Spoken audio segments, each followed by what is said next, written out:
हाँ जी। तो last topic अपनों ने क्या किया था, सर्कुलेशन ऑफ मेंबर्स रिजोल्यूशन, ये हो गया था अपना टॉपिक।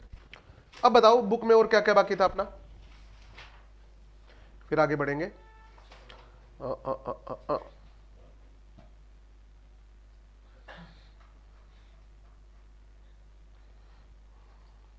बताओ क्या क्या बाकी रह गया था इसमें। सेक्शन 100 हो गया था अपना, 96 हो गया था। उसके बाद अपना मेंटेनेंस ऑफ एंड इंस्पेक्शन वाला टॉपिक हो गया था, ठीक है। और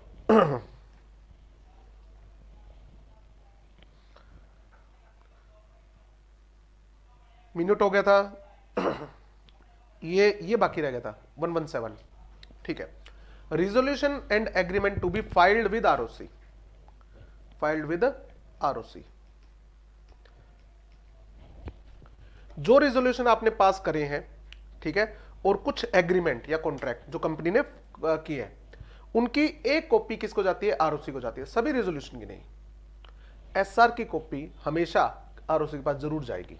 यहां पर एक फॉर्म होता है एमजीटी 14, लिख रखा गया, हाँ ये रहा एमजीटी 14, एक फॉर्म है, कुछ एग्रीमेंट है, कुछ कॉन्ट्रैक्ट्स हैं और कुछ रिजोल्यूशन है, जिसकी एक कॉपी हमेशा आरओसी के पास फाइल करनी पड़ेगी। ये बात कहां लिखी हुई है, सेक्शन 117 में, resolution and agreement to be filed with ROC. कौन कौन से ऐसे रिजोल्यूशन है, अच्छा कितने दिन में फाइल करने, with in 30 days, with in 30 days of passing. तो ये याद करना है, ये एमसीक्यू के लिए ठीक है लाइन। ओके, अब आता है कौन कौन से ऐसे resolution, which resolution and agreement to be filed with ROC. तो सबसे पहले तो स्पेशल रिजोल्यूशन, एक होता है उनोमियस रिजोल्यूशन, ये क्या होता है, 100%, 100% रिजोल्यूशन, ठीक है। अब देखो जनरली एक्ट है ना, नहीं कहता कि इस काम को इनोमियस रिजोल्यूशन के साथ करना है, नहीं लिखा होता, बट आपने एक एंट्रेंचमेंट का प्रोविजन पढ़ा था, ठीक है, कि प्राइवेट या पब्लिक कंपनी दोनों वो कह सकती है कि हमारे जो काम है, ये जब तक सभी मेंबर्स की कंसेंट ना हो तब तक हम नहीं करेंगे, ताकि माइनॉरिटी को डर ना रहे कि भाई मेजोरिटी तो हमसे पूछे बिना ये काम कर लेगी, याद आया। तो उस केस में हो सकता है। एनोमियस रिजोल्यूशन का मतलब होता है जिसपे एक भी मेंबर की क्या ना हो, ऑब्जेक्शन ना हो, 100% रिजोल्यूशन। तो बेटा 75% से तो ज्यादा ही हुआ ना, तो इसकी कॉपी भी जाएगी। कोई भी ऐसा रिजोल्यूशन जो बोर्ड ऑफ डायरेक्टर ने किया है पास, या कोई ऐसा एग्रीमेंट, कोई रिजोल्यूशन या कोई भी ऐसा एग्रीमेंट जो किससे रिलेटेड है, अपॉइंटमेंट, रीअपॉइंटमेंट, ठीक है, variation in the term of appointment of managing director. आपने कंपनी के अंदर मैनेजिंग डायरेक्टर अपॉइंट करना है, मैनेजिंग डायरेक्टर को हटाना है, उसका रेम्युनरेशन वगैरह डिसाइड करना है, इसके रिजोल्यूशन की कॉपी या इसके एग्रीमेंट की कॉपी किसको जाएगी, आरओसी को जाएगी। एमडी बड़ी चीज है बेटा, तो इसको अपॉइंट किया, इसको हटाया, इसकी इंटीमेशन किसको जाएगी, आरओसी को जाएगी, ताकि आरओसी उसको अपडेट कर दे अपनी साइट पे। अगर हम ये जानना चाहें इस कंपनी का एमडी कौन है, तो कहां से पता लगेगा, आरओसी की साइट से पता कर सकते हैं ना, इसलिए आरओसी को बताना जरूरी है। कोई भी ऐसा रिजोल्यूशन या एग्रीमेंट, ठीक है, जो किसने पास किया है, class of members, class of members किसकी बात कर रहा है, preference share holder, debenture holder, इनकी बात कर रहा है। अभी तक ऊपर कौन से रिजोल्यूशन थे, जो मेंबर पास करे थे, मेंबर मतलब इक्विटी शेयर होल्डर, ये किसकी बात चल रही है, हाँ प्रेफरेंस शेयर होल्डर को। इफ नॉट सो अग्रीड, अगर ये एग्री ना करते, would not have been effective, तो ये रिजोल्यूशन या एग्रीमेंट कभी भी इफेक्टिव नहीं होता। For their purpose unless they had been passed by a specified majority or otherwise in specified particular manner, and all resolution or agreement which effectively bind such class of member through so though not agreed by all members। ये भी किसका आ गया, ये भी आ गया आपका entrenchment से रिलेटेड, entrenchment to the provisions of article of association. देखो ये क्या कहता है, सर हमने क्या लिखा, 90% जब तक कंसेंट ना आए, 90% जब तक कंसेंट ना हो तब तक ये रिजोल्यूशन पास नहीं माना जाएगा। ये एग्जांपल दे रहा हूं, अब बताओ क्या ये एसआर है, नहीं। क्या ये नोमियस रिजोल्यूशन है, नहीं। बट देखो अगर मैं यहां पर 90% ना लिखता तो यहां पर क्या पास होता, एसआर। बट हमने एंट्रेंचमेंट दी किसको इंक्लूड करने के लिए, माइनॉरिटी को इंक्लूड करने के लिए, और हमने लिख दिया 90%। तो किससे ज्यादा हुई वोटिंग, एसआर से ज्यादा, तो एसआर तो फाइल करना ही ना, तो एसआर से ऊपर जो भी रिजोल्यूशन वो फाइल करना पड़ेगा। चाहे वो इनोमियस रिजोल्यूशन हो, चाहे वो इनोमियस से कम हो बट एसआर से ज्यादा हो। पॉइंट समझ में आ गया? कोई भी ऐसा resolution requiring the company to be wound up voluntary. Company का वाइंडिंग अप दो तरीके से होता है, एक होता है कंपलसरी वाइंडिंग अप जब कोर्ट का ऑर्डर आए, और एक होता है वॉलंटरी वाइंडिंग अप जब मेंबर खुद डिसाइड करे कि यार बंद करो इस कंपनी को, अब इतना मार्जिन रहा नहीं इस कंपनी के अंदर, तो कर दो फारिग, क्या दिक्कत है। तो वॉलंटरी वाइंडिंग अप की रेजोल्यूशन की एक कॉपी किसके पास जाएगी? आरओसी के पास, ठीक है। और एक ये सबसेक्शन 3 ऑफ सेक्शन 179, ये बोर्ड ऑफ डायरेक्टर की पावर से रिलेटेड है, ठीक है। तो आपके सिलेबस में नहीं है तो ये वाला पॉइंट आ गया, क्लियर है। तो इन रेजोल्यूशन की एक कॉपी किसको जाएगी? हमेशा आरओसी को जाएगी। तो इसको कुछ ऐसा लिख लेते हैं समरी में, कंपनी जब भी एसआर पास करे या 100% रिजोल्यूशन पास करे या कोई भी ऐसा रिजोल्यूशन जिसमें वोटिंग मोर देन एसआर हो, voting more than SR but less than 100%, less than 100% but less than 100%, ठीक है। कोई भी ऐसा एग्रीमेंट जो किससे रिलेटेड है? एमडी से रिलेटेड है, एमडी की अपॉइंटमेंट, रीअपॉइंटमेंट, उसके रेमुनेशन वगैरह से रिलेटेड है, एटसेट्रा। तो इनकी एक कॉपी विद इन 30 डेज, जिस दिन ये रेजोल्यूशन पास हुआ है या जिस दिन ये एग्रीमेंट एग्जीक्यूट हुआ है विद इन 30 डेज, इसका एक फॉर्म होता है एमजीटी 14 और इसकी कॉपी किसको जाती है? आरओसी को जाती है, ताकि ये पब्लिक डॉक्यूमेंट बन जाए। क्लियर है? बस ये बात थी, ये एमसीक्यू के लिए ठीक ठाक क्वेश्चन है। और देखो क्या बाकी रह गया बेटा,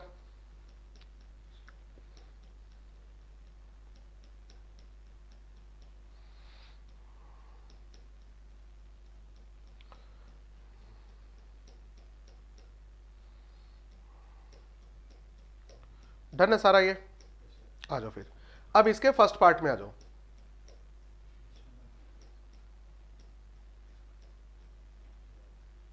क्या हुआ? 115 मेंबर सर्कुलेशन, मेंबर्स रिजोल्यूशन हो तो गया था, कल ही करवाया था। 111 और 555 115।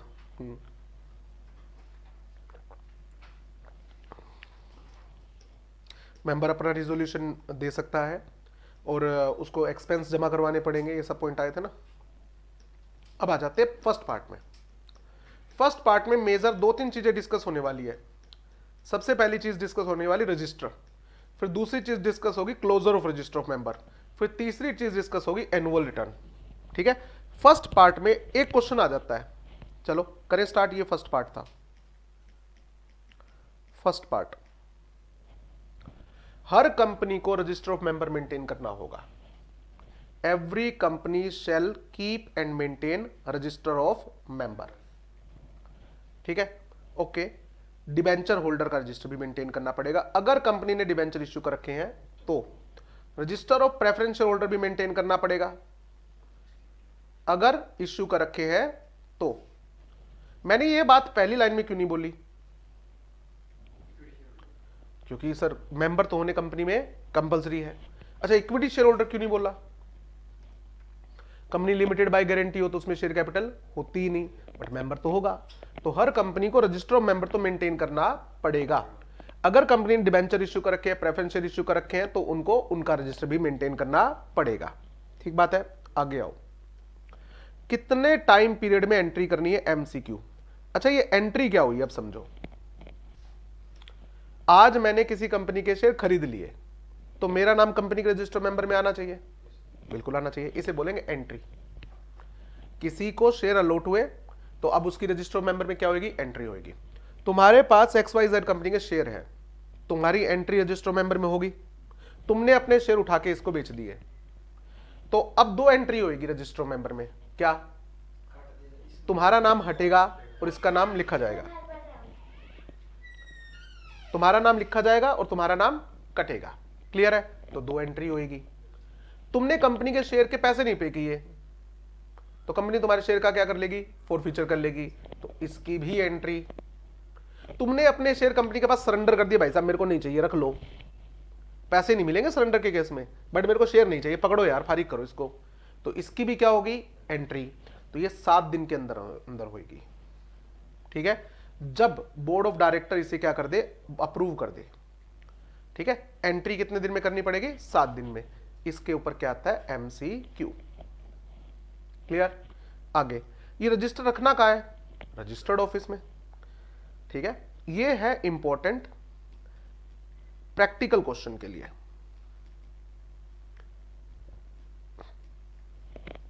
Register shall B kept at registered office of the company. अच्छा, कंपनी की बुक्स कहां मेंटेन करनी पड़ती है, रजिस्टर्ड ऑफिस में। ठीक है, ओके सर, क्या मैं इन बुक्स की लोकेशन चेंज कर सकता हूं, तो एक्ट कहता है कर सकते हो। पहली कंडीशन ये है कि इंडिया से बाहर नहीं जानी चाहिए। ठीक है, दूसरी कंडीशन क्या है, अगर ये बुक्स ऑफ अकाउंट्स है, अगर ये बुक्स ऑफ अकाउंट्स है, तो ये कहां रहेगा, any other place within India. और क्या पास करना पड़ेगा, रिजोल्यूशन। कौन सा, बोर्ड रिजोल्यूशन। और जिस दिन बोर्ड रिजोल्यूशन पास हो गया उसके 7 दिन के अंदर अंदर आरओसी को इंटीमेट करना पड़ेगा। ये बात कहां लिखी हुई है, ये बात लिखी हुई है सेक्शन 128 में। क्यों, क्योंकि बुक्स ऑफ अकाउंट से कौन सा सेक्शन डील करता है, 128, चैप्टर नंबर 9 में आएगा। बट अभी किसकी बात चले, क्या ये बुक्स ऑफ अकाउंट है, रजिस्टर है ये, register of member, debenture holder, preference share holder, ये बुक्स ऑफ अकाउंट्स नहीं है। तो अगर इनकी लोकेशन चेंज करनी है तो देखो कहां रखनी है, रजिस्टर्ड ऑफिस में, unless special resolution is passed. आप लोकेशन चेंज कर सकते हो और इन बुक्स को कहां रख सकते हो, देखो पहले तो एसआर पास होगा, बोर्ड रिजोल्यूशन की जगह क्या पास होगा, एसआर। 128 में क्या पास होता है, बोर्ड रिजोल्यूशन। अगर बुक्स ऑफ अकाउंट चेंज की लोकेशन चेंज करनी है तो बोर्ड रिजोल्यूशन पास होता है। रजिस्टर वगैरह की लोकेशन चेंज करनी है तो क्या पास होगा, एसआर। ये ध्यान रखना, ये कंफ्यूज करता है। आगे देखो क्या लिखा हुआ है, ठीक है, एट एनी अदर प्लेस, आप किसी और प्लेस पे रख सकते हो, with in city, with in city which registered in which registered office is situated. 128 में क्या लिखा हुआ है, विद इन इंडिया, कहीं भी हो सकता है। और ये क्या कर रहा है, उस सिटी से बाहर नहीं जा सकता, और any other place in India, कम जहां पर कम से कम आपकी कंपनी के 10% शेयर होल्डर रहते हो।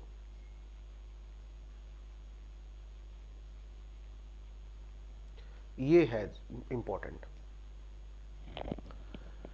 क्लियर, ठीक है। इसके अंदर अदर इंफॉर्मेशन भी होगी। अदर इंफॉर्मेशन फॉर एग्जांपल, एक बात, आपके पास किसी कंपनी के शेयर है तो क्या आप शेयर को गिरवी रख के लोन ले सकते हो, बिल्कुल ले सकते हैं सर। तो वो शेयर किसके नाम पे गिरवी है, शेयर किसको चार्ज पे रखे, इसकी एंट्री भी कहां होती है, रजिस्टर ऑफ मेंबर में होती है। आगे देखते हैं, सर इस रजिस्टर में जाता क्या है, क्या डिटेल होती है। पर्टिकुलर का मतलब क्या होता है बेटा, डिटेल। रजिस्टर ऑफ मेंबर में क्या क्या डिटेल जाती है, देखो, every company limited bye share, limited by share, वो मेंटेन करेगी रजिस्टर ऑफ मेंबर को। ठीक है, इसमें क्या क्या डिटेल जाएगी, नेम ऑफ मेंबर, उसका एड्रेस, ठीक है, उसकी ईमेल आईडी, उसकी ईमेल आईडी, और अगर ये एक उसका पेन, परमानेंट अकाउंट नंबर, और अगर ये कंपनी है तो उसका सिन, एक कंपनी के शेयर दूसरी कंपनी भी होल्ड कर सकती है ना, तो उसका सिन।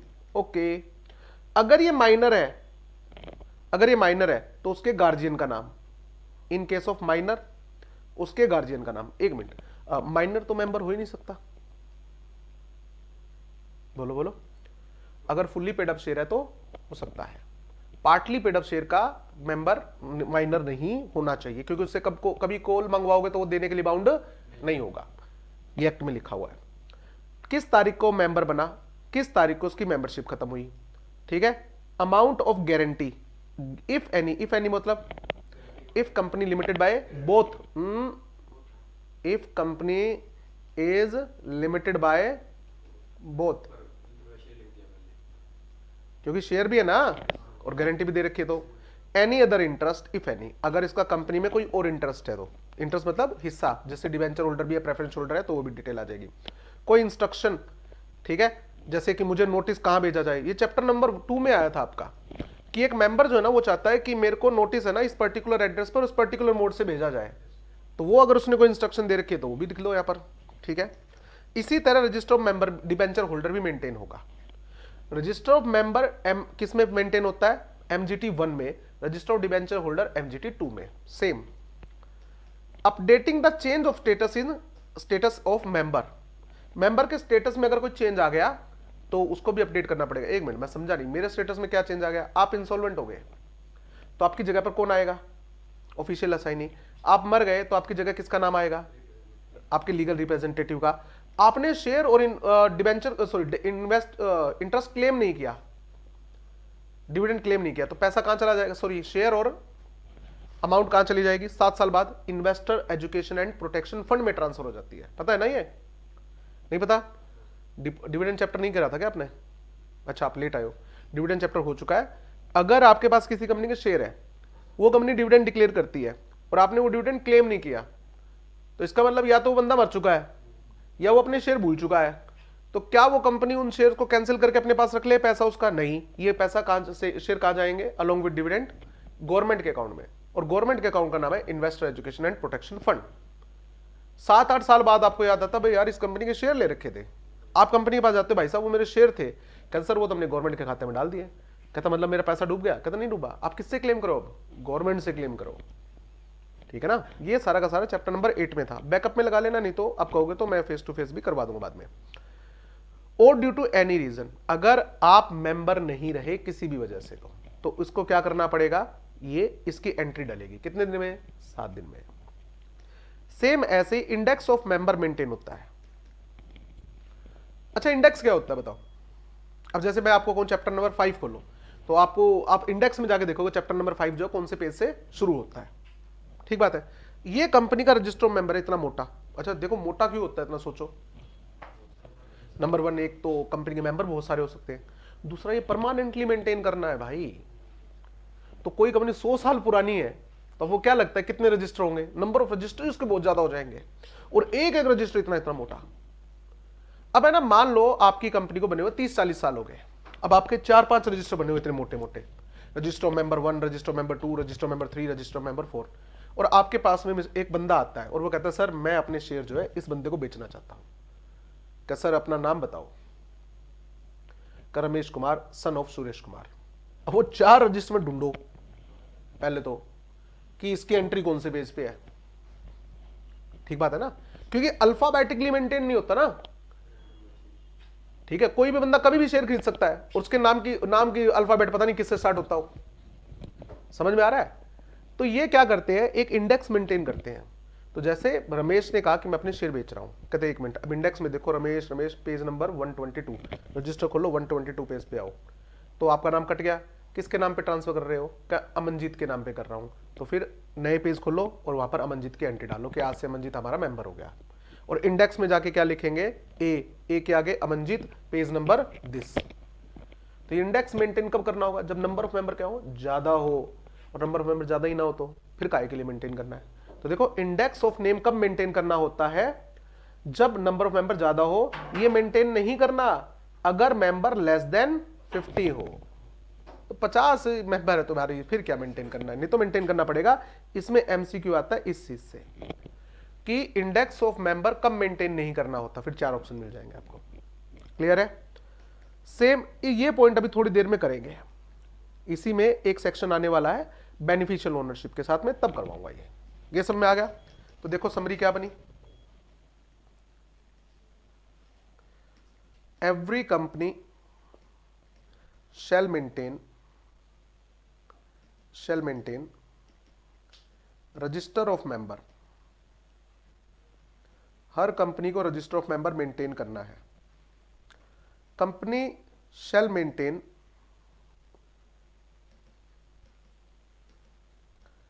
Register of debenture holder, register of other security holder, OSH, other security holder, if issued debentures, अगर कंपनी ने कभी डिबेंचर इश्यू कर रखे हैं तो, और अदर सिक्योरिटीज।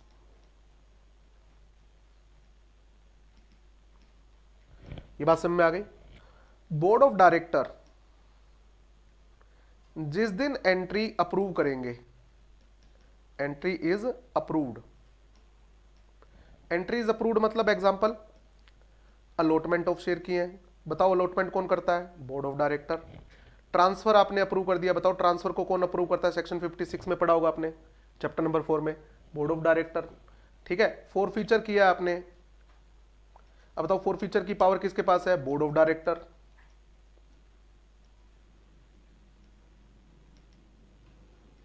एटसेट्रा। तो जिस दिन आपने एंट्री अप्रूव की है उसके 7 दिन के अंदर अंदर, विद इन 7 डेज, जिस दिन एंट्री की है आपने, उसको रजिस्टर ऑफ मेंबर को क्या करना पड़ेगा? आपको अपडेट करना पड़ेगा। रजिस्टर ऑफ मेंबर एग्जांपल ले रहा हूं, सारे रजिस्टर आ गए, अपडेट द रजिस्टर्स।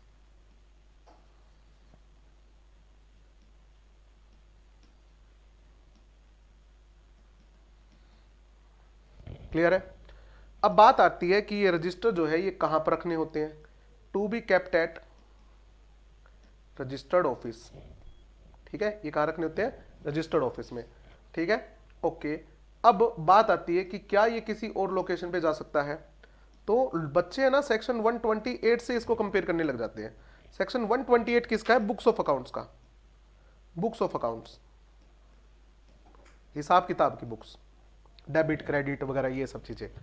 कंपनी को बुक्स ऑफ अकाउंट कहां रखनी होती है? Kept at, to be kept at, to be kept at registered office और any other place within India, within India. ठीक है, बाय पासिंग बोर्ड रिजोल्यूशन। ठीक है, और साथ में किसको इंटीमेशन दे देना? आरओसी को, कि हमने बुक्स की लोकेशन क्या कर दी है? चेंज कर दी है विद इन 7 डेज, जिस दिन रिजोल्यूशन पास हुआ है। ये लिखा हुआ है, बट बच्चे यहां पर कंफ्यूज हो जाते हैं। ये भाई सेक्शन 128 नहीं है, ये क्या है? सेक्शन 88 है रजिस्टर का। तो ये कह रहा है कि क्या अदर प्लेस हो सकता है? हाँ, हो सकता है। Other place within India होना चाहिए, sorry within city of registered office, या फिर और other place within India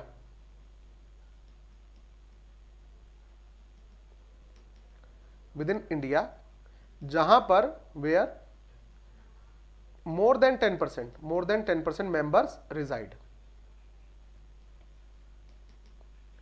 ये चीज ध्यान रखने वाली बात है। और क्या पास करना पड़ेगा? Special resolution. यहां पर क्या लिखा हुआ है? Board resolution. और यहां पर ऐसी कोई रिक्वायरमेंट नहीं है कि 10% बंदे होने चाहिए, तो यहां पर बच्चा थोड़ा कंफ्यूज हो जाता है। तो ये वाली चीज ध्यान रखना, ये चैप्टर नंबर 9 में आएगी, प्रैक्टिकल क्वेश्चन आएगा और बच्चा है ना यहीं कंफ्यूज हो जाता है। इस पे आता है प्रैक्टिकल क्वेश्चन बहुत बार कि कंपनी की जो बुक्स है वो कहां मेंटेन करनी होती है, और बोर्ड ऑफ डायरेक्टर जो है कन्वीनियंस के लिए इस बुक्स को जो है अपने कॉर्पोरेट ऑफिस में शिफ्ट करना चाहते हैं, तो क्या वो ऐसा कर सकते हैं? और कर सकते हैं तो उसका प्रोसीजर क्या है? तो कॉर्पोरेट ऑफिस और रजिस्टर्ड ऑफिस अलग अलग हो सकते हैं। ठीक बात है ना?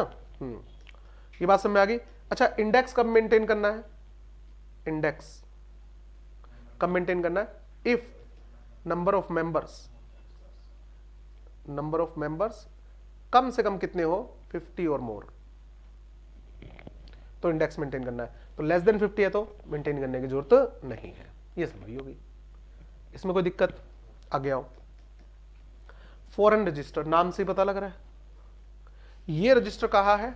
फॉरेन में है हमारा। ये रजिस्टर भी कहां था जो हमने सेक्शन 88 में पढ़ा? इंडिया में था। ठीक बात है। तो कहता है सर इंडिया से बाहर आपकी बुक्स नहीं जा सकती है। देखो ये लिखा ना, क्या ये रजिस्टर इंडिया से बाहर जा सकता है? कहता नहीं। ये कह रहा है इंडिया से बाहर भेजना भी क्यों आपको? कहता सर एक्चुअली है ना हमारी कंपनी के कुछ शेयर किसके पास है? फॉरेनर के पास है।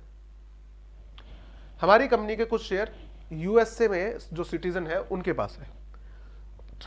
अच्छा, तो अब वो मेंबर जो है ना वो अपनी डिटेल देखना चाहता है, तो अपनी डिटेल देखने के लिए इंडिया में थोड़ी आएगा। पॉइंट। तो वो चाहता है कि हमारी कंट्री में भी आपका एक रजिस्टर मेंटेन हो जाए। कहता बट सर इंडिया की कंपनी की इंफॉर्मेशन जो है ये बाहर तो नहीं जा सकती। कहता भाई कितने मेंबर है? कहता 10,000 मेंबर है। फॉरेन में रहने वाले कितने हैं जो हमारी कंट्री वाले हैं? कहता यूएसए वाले 500 है। तो 500 बंदों का रजिस्टर वहां रख देना।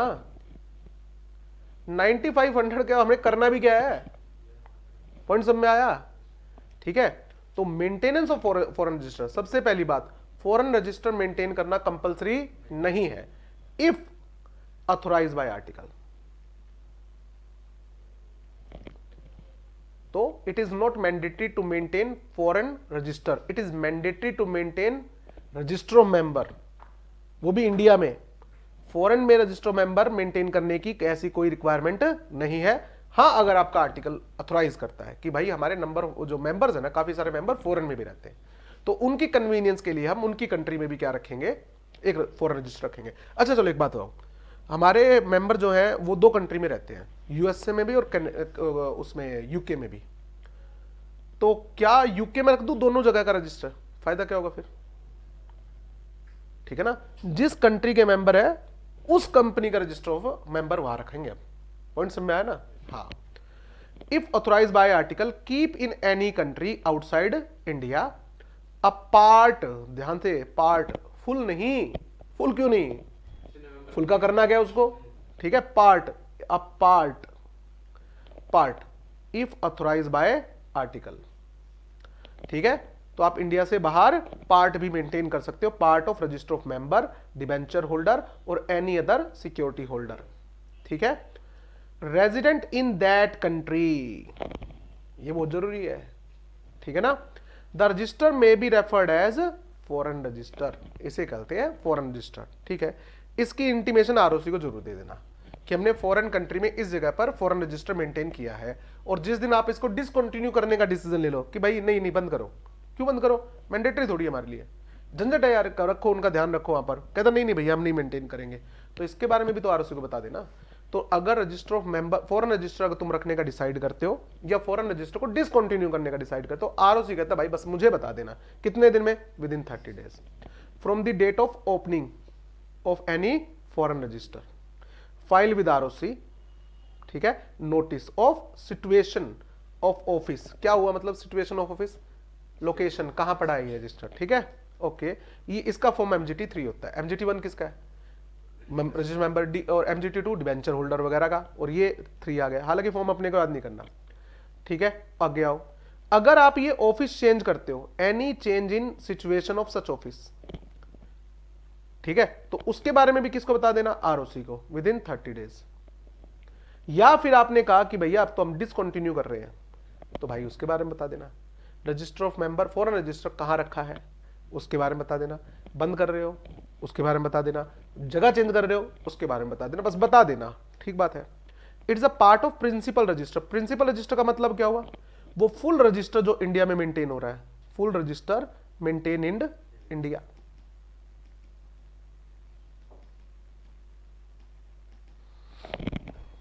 उसे प्रिंसिपल रजिस्टर बोलते हैं।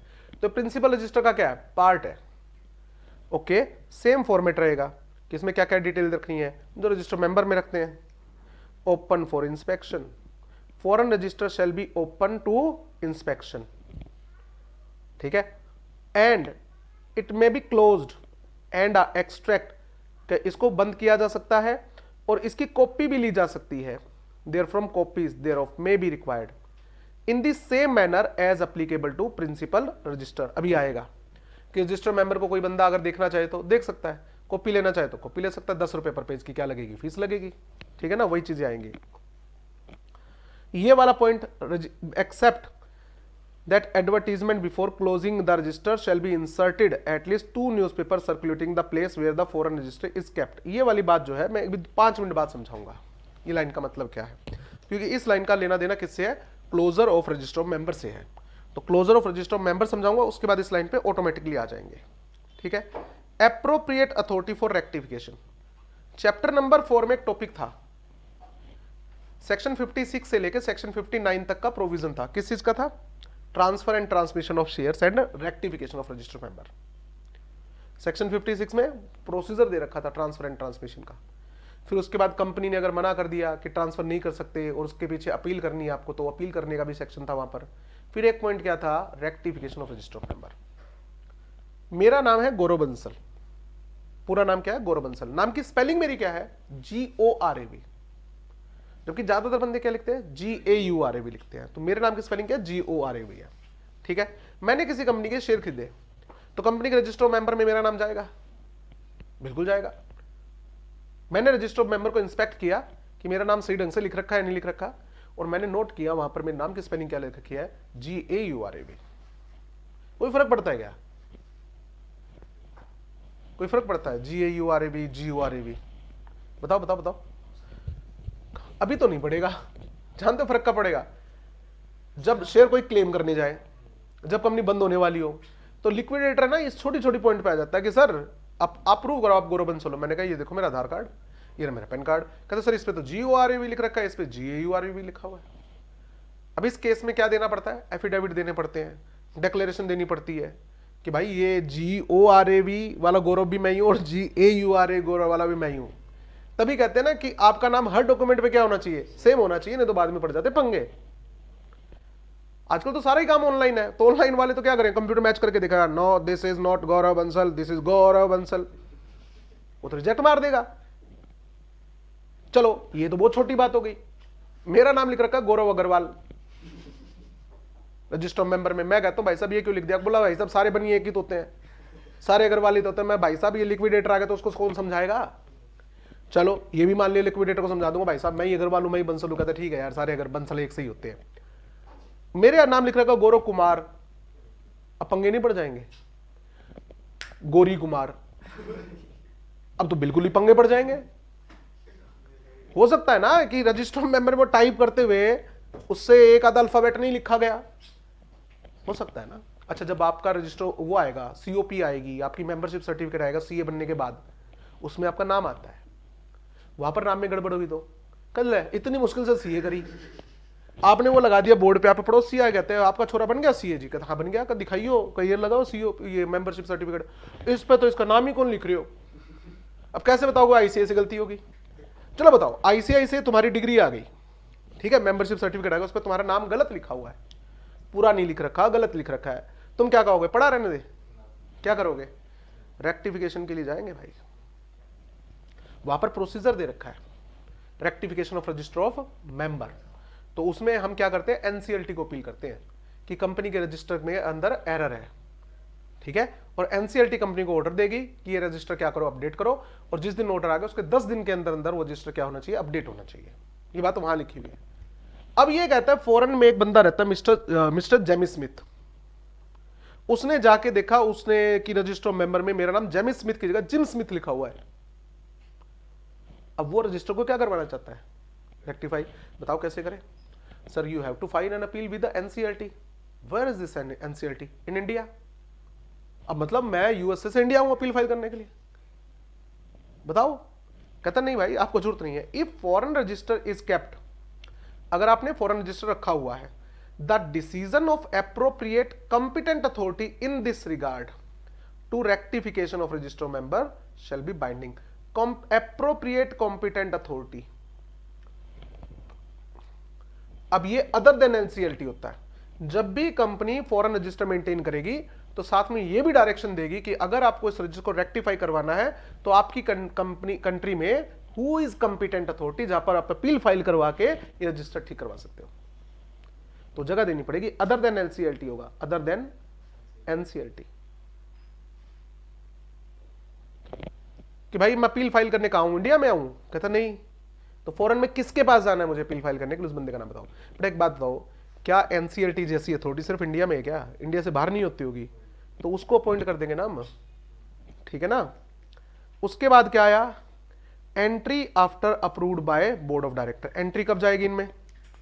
फॉरेन रजिस्टर में जिस दिन बोर्ड ऑफ डायरेक्टर अप्रूव करे। ये तो पीछे भी आ चुका। ट्रांसफर कॉपी ऑफ एंट्री, जैसे ही फॉरेन रजिस्टर में एक एंट्री जाएगी उसकी एक कॉपी कहां जाएगी? इंडिया में, की एंट्री हमने कर दी। The company shall transmit to its registered office in India a copy of every entry in foreign register within 15 days after the entry is made. अब बताओ यहां पर 15 डेज क्यों लिखा है? इंडिया में भेजनी है भाई, इंडिया भेजना है तो टाइम तो लगेगा। और इंडिया में एक duplicate register of foreign register maintain होगा जो कि पार्ट होगा प्रिंसिपल रजिस्टर का। ये नहीं समझ में आया? चलो, और कंपनी चाहे तो डिसकंटिन्यू भी कर सकती है फॉरेन रजिस्टर की, भाई हम नहीं रखते, ठीक बात है, कॉस्ट लगती है भाई। सेम ऐसे ही जो रजिस्टर मेंबर होता है उसमें नॉमिनेशन की डिटेल भी होती है कि कल को आप मर गए तो शेयर किसको देना हो। सेक्शन 72 आपके सिलेबस में नहीं है, सेक्शन 72 है नॉमिनेशंस का, ठीक है। उसमें ये लिखा हुआ है कि कोई भी शेयर होल्डर अपना नॉमिनी भी दे सकता है कि अगर मैं मर गया तो मेरा ये शेयर, इक्विटी शेयर या प्रेफरेंस शेयर या डिबेंचर किसको देना है, कंपलसरी नहीं है, तो दे रखा तो लिख देंगे। अब आता है ऑथेंटिकेशन ऑफ एंट्री। एंट्रीज को ऑथेंटिकेट करेगा। What is the meaning of authenticate? Approve करना। ठीक है बेटा, अप्रूव करना। The entries in register, in register में एंट्री कौन करेगा? Shall be authenticated by company secretary, क्योंकि रजिस्टर मेंबर वगैरह को मेंटेन कौन करता है? Company secretary.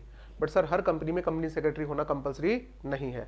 Okay, company secretary नहीं है तो any person authorise by board of director for this purpose, तो बोर्ड ऑफ डायरेक्टर ने एक बंदा रख रखा होगा, वो करेंगे। ठीक है, okay. And the date of board resolution authorizing the same shall be mentioned, कि कौन है जो एंट्री को ऑथोराइज करेगा? तो या तो कंपनी सेक्रेटरी नहीं है तो बोर्ड ऑफ डायरेक्टर बंदे को ऑथोराइज करेंगे, और बोर्ड ऑफ डायरेक्टर ने अगर किसी को ऑथोराइज नहीं करा तो बोर्ड ऑफ डायरेक्टर खुद करेंगे। ठीक है, ओके, आगे आओ। ये एग्जांपल दे रखा है, अब देखो इनके पहले अपन नोट्स में देख लेते हैं, आ जाओ। सेक्शन 88 रजिस्टर्स का, कौन कौन से register? Register of members, register of debenture holder, register of other security holders. ठीक है, ये वाला रजिस्टर तो मैंडेटरी है,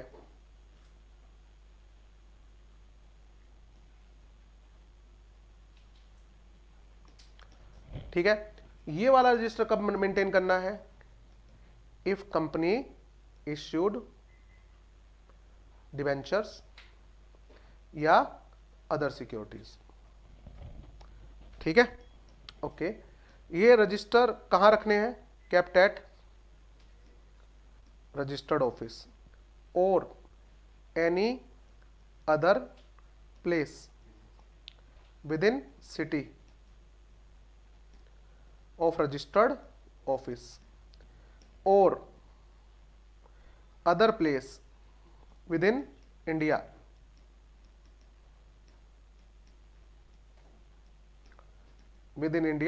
where at more than 10% members reside।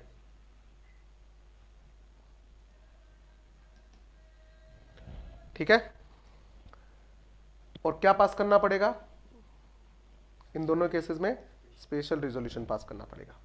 Okay, index कब मेंटेन करना है? If number of members more than और इक्वल टू 50। ठीक है, एंट्री कितने दिन में करनी है? Entry with in 7 days from authentication या अप्रूवल। ठीक है, अप्रूवल कौन देगा? कंपनी सेक्रेटरी देगा या any person authorized by board of directors। ठीक है, ओके। इसी तरह एक रजिस्टर फॉरेन रजिस्टर भी हो सकता है।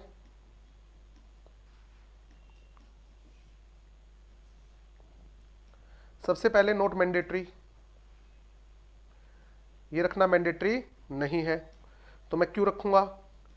इफ आर्टिकल ऑफ एसोसिएशन अथोराइजेज, अगर आर्टिकल ऑफ एसोसिएशन अथोराइज करता है तो फॉरेन रजिस्टर मेंटेन करना है। Foreign register is the part of principal register maintained in India.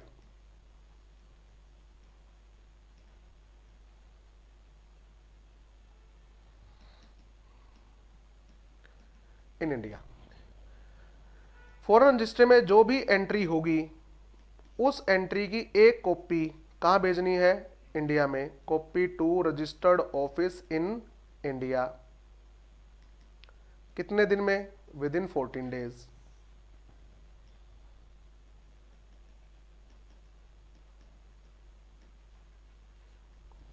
Within 14 days। इस एंट्री से कंपनी इंडिया में भी एक डुप्लीकेट रजिस्टर मेंटेन किया जाएगा एज इट इज, जो फॉरेन में मेंटेन हो रखा है सेम वैसा ही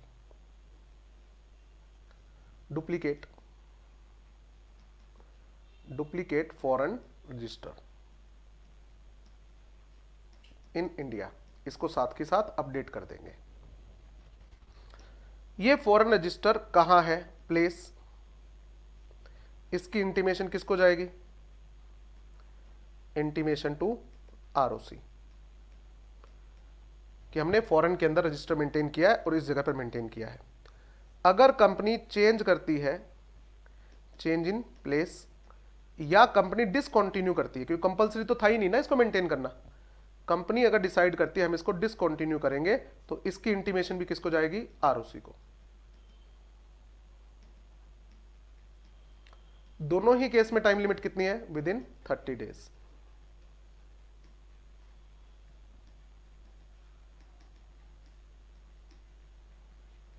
लो जी, ये फॉरेन रजिस्टर की कहानी होगी।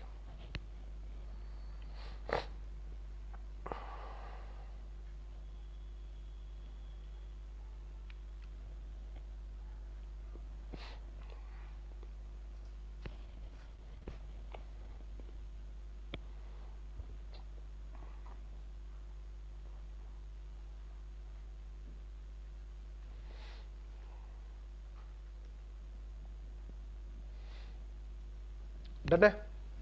तो इसमें से एमसीक्यू बनता है नॉर्मली बेटा, एक प्रैक्टिकल क्वेश्चन जो लोकेशन चेंज करने वाला है वो हो सकता है।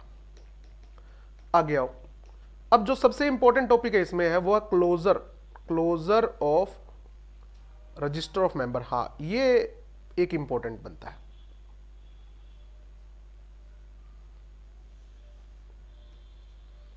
Most important, closure of register of member. अच्छा, what is the meaning of register member? अभी पढ़ा क्या था? रजिस्टर मेंबर जिसमें कंपनी के सारे मेंबर्स की डिटेल होती है, उसका नाम, उसका एड्रेस, उसका पैन कार्ड, कब उसने शेयर लिए, कितने शेयर ले रखे हैं, कब वो मेंबर नहीं रहा, ये सारी डिटेल हो। Register of member is open, इसका मतलब क्या हुआ कि इसमें एंट्री की जा सकती है। एंट्री करने का मतलब किसी का नाम लिखना है, किसी का नाम काटना है, ठीक है। क्लोजर ऑफ रजिस्टर का मेंबर मतलब इसमें कोई एंट्री नहीं की जा सकती, मतलब जो मेंबर है वो मेंबर रहेगा, ना कोई नए बंदे का नाम लिखा जाएगा और ना किसी का पुराने मेंबर का नाम कटेगा। अब ऐसा क्यों है वो समझो। Closure of register of member का मतलब समझो। सर, यहां पर कंपनी ने जनरल मीटिंग की डेट अनाउंस कर दी, डेट ऑफ जनरल मीटिंग। अब वो जनरल मीटिंग एजीएम हो सकती है, ईजीएम भी हो सकती है। अच्छा, जनरल मीटिंग से पहले नोटिस जाएगा सभी मेंबर्स को, बताओ, कंपलसरी है। नोटिस टू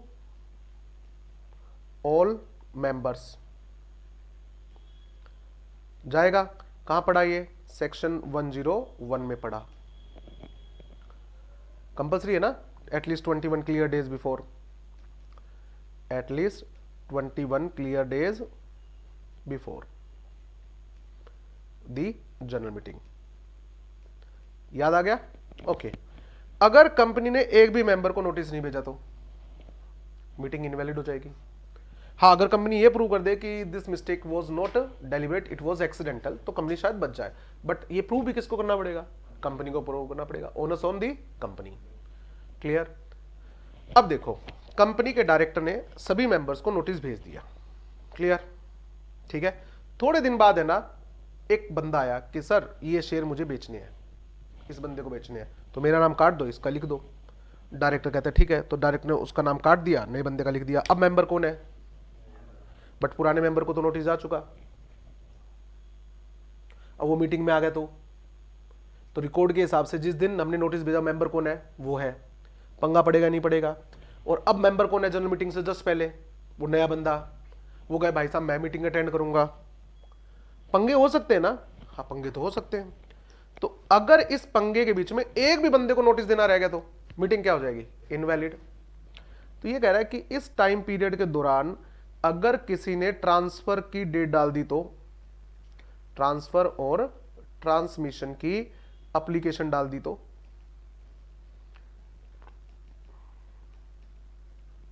पंगे नहीं हो जाएंगे? हाँ, पंगे तो हो जाएंगे बॉस। डायरेक्टर कहता है अब क्या करूं भाई? अब पब्लिक कंपनी तो मना भी नहीं कर सकती क्योंकि शेयर्स आर फ्रीली ट्रांसफरेबल।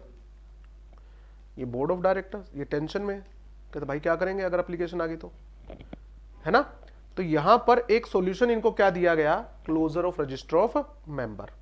तो इनको सॉल्यूशन क्या दिया गया? Solution is closure of register of member.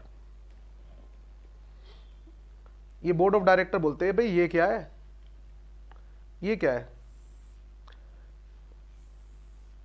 कहता closure of register of member is the period, closure of register of the member is a period.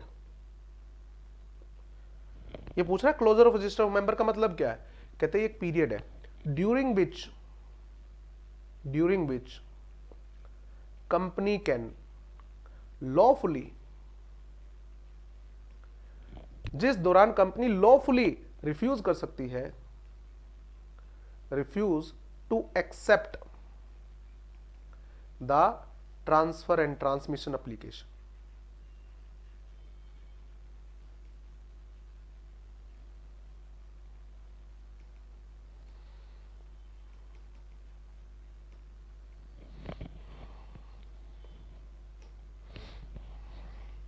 अच्छा, सीए बनने के बाद क्या करोगे, जॉब करोगे प्रैक्टिस करोगे, क्या मन में,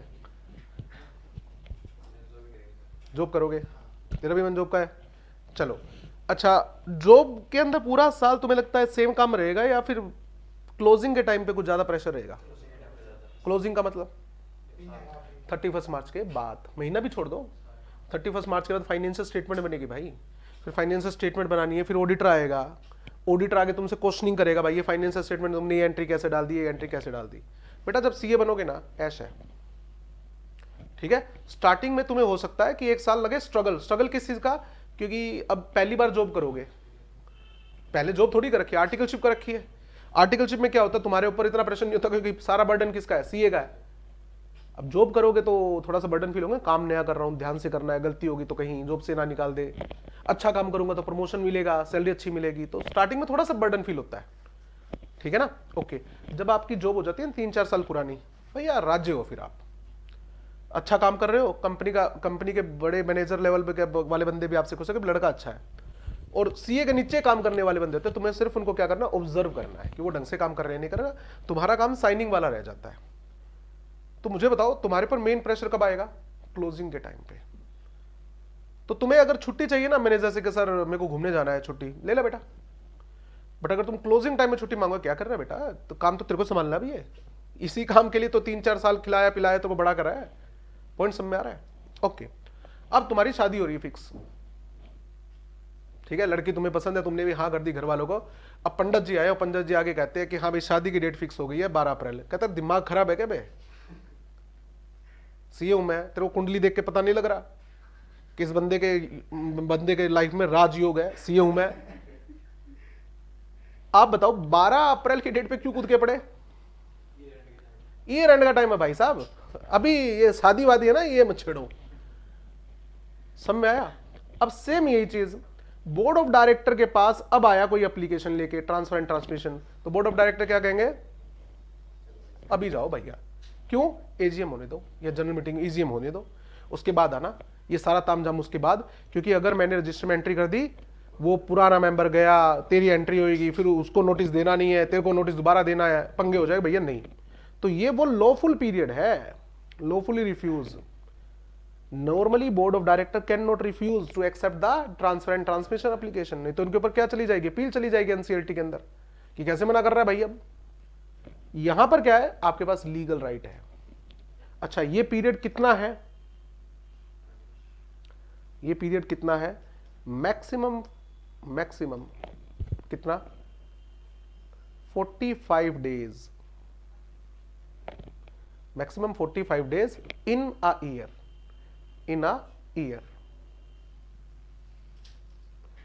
एक साल में मैक्सिमम 45 डेज, और एक बार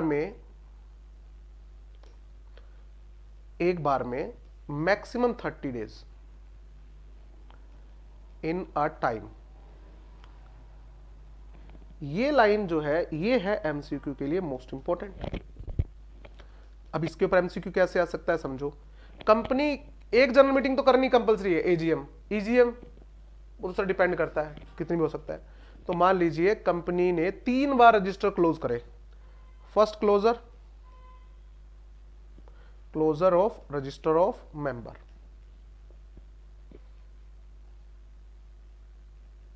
कंपनी ने 3 क्लोजर किए हैं, आप मुझे बताना कि वैलिड है या इनवैलिड है। Case 1, case 2, case 3।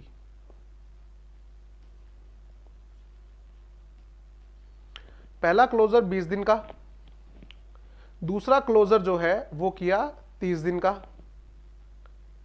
और चौथा जो क्लोजर है, तीसरा जो क्लोजर है वो किया है 25 दिन का। बताओ क्यों? मैक्सिमम कितना हो सकता है? 45 डेज। ठीक है, ओके, कि ये अलाउड नहीं है ना? हाँ। दूसरा केस है 20 दिन, 10 दिन और 20 दिन। इनवैलिड क्यों है? ठीक है, सेम बात आ गई। केस 3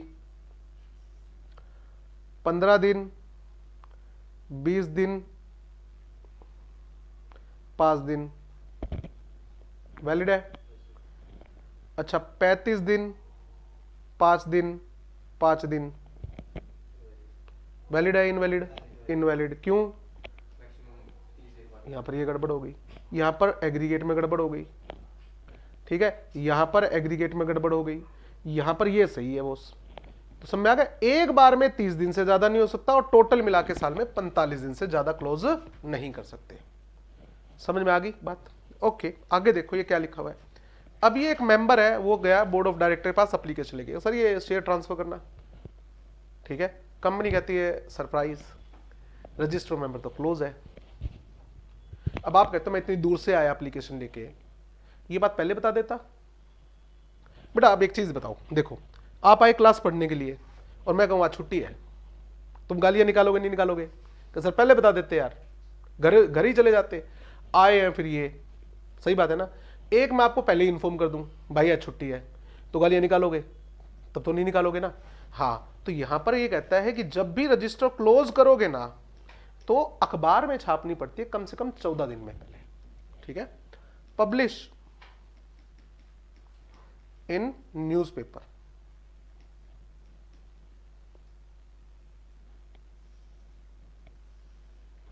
न्यूज़पेपर में पब्लिश करना पड़ेगा कि भाई इस तारीख से इस तारीख के बीच में रजिस्टर मेंबर क्या रहेगा? क्लोज रहेगा।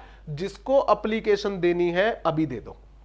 ठीक है, about closure of register of member, कि जिसको शेयर ट्रांसफर की एप्लीकेशन देनी है वो इस तारीख से पहले एप्लीकेशन देके चले जाए। इस तारीख से इस तारीख के बीच में रजिस्टर मेंबर क्लोज रहेगा, हम एप्लीकेशन नहीं लेंगे, फिर इस तारीख के बाद दिया जाएगा। तो ये पब्लिश कर देंगे, अब तो ठीक है ना? बस अखबार कौन सा? इंग्लिश और वर्नाकुलर। ठीक है, आओ बुक में देखो, ये आएगा, एक दो पेज छोड़ के है आगे।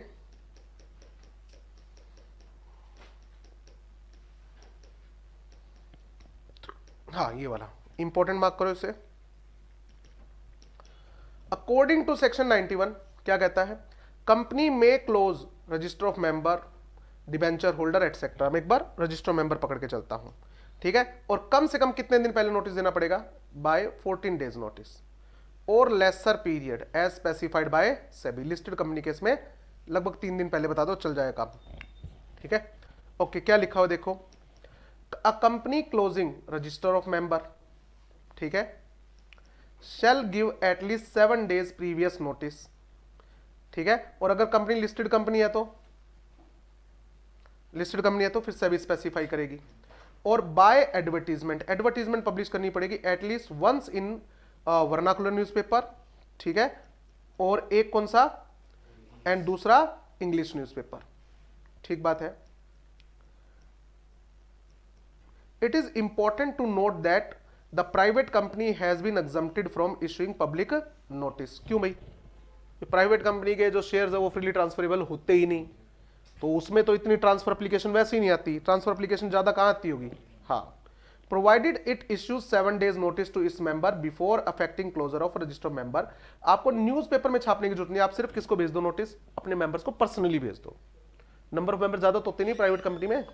ठीक है, कितने दिन तक क्लोज करना है बताओ? बताओ मैक्सिमम कितना? 45 डेज इन अ ईयर। एक साल में मैक्सिमम कितना? 45 डेज। और एक बार में कितना? Not exceeding 30 days. ये एमसीक्यू के लिए मोस्ट इंपॉर्टेंट है। ठीक है, तो ये नोट्स में यहां पर लिख दो, closure of register member publish in paper at least 7 days before. The closure. Clear है? तो एमसीक्यू आ सकता है बस इसमें वो 45 डेज और 30 डेज वाला, और एक ये 7 डेज पहले इंटीमेशन करनी पड़ेगी। इन हो गया नोट? देखो क्या लिखा हो, यहां पर समरी लिख लेते हैं इसकी।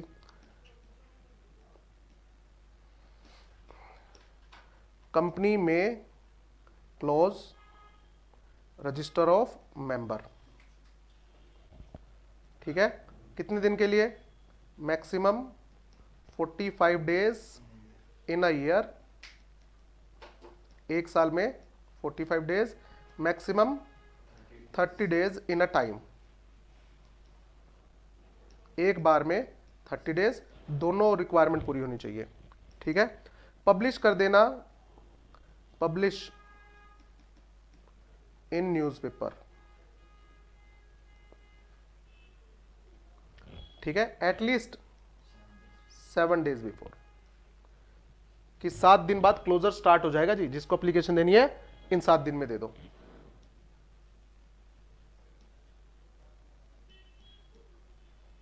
ठीक बात है। ये नोटिस देने की जरूरत नहीं है, अरे भावनाओं को समझो, 7 डेज, एटलीस्ट 7 डेज बिफोर।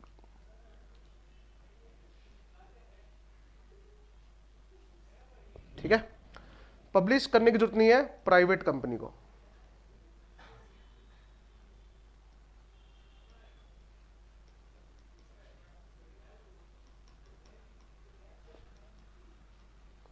वो बस अपने मेंबर्स को पर्सनली मैसेज वो करवा दे, लेटर भिजवा दे बस, बट इंटीमेट द मेंबर्स। आपको बस अपने मेंबर्स को इंटीमेट करना है, अखबार में छपवाने की जरूरत नहीं है। क्लियर है? ये बात है जी। तो ये एमसीक्यू के लिए थोड़ा सा इंपॉर्टेंट है, बाकी कोई इंपॉर्टेंट नहीं है। काफी आज के लिए।